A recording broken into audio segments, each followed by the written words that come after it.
أن أرتا أن كلمة سيدا أبحضي أي خلطة سومالي لان يخاطمه waxaa la moodaa laba state oo gudban in su'aasha marka ay ka dadku isu weydiinayo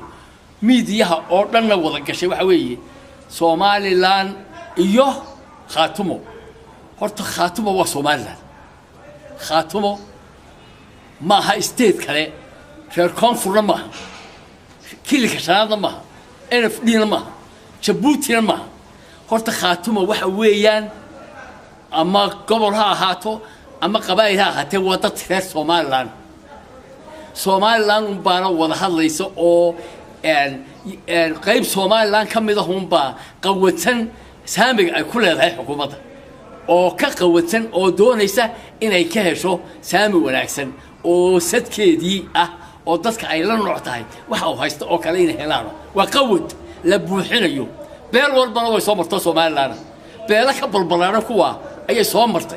قوت كاسي oo laga heshiiyay marka waxa weeye Somaliland iyo Khaatumo maaha waa Somaliland oo khilaaf ka dhex jira wanaagsanaysa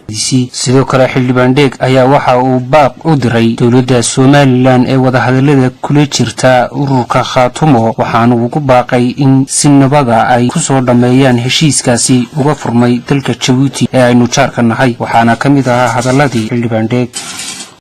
waxa weeye heshiiska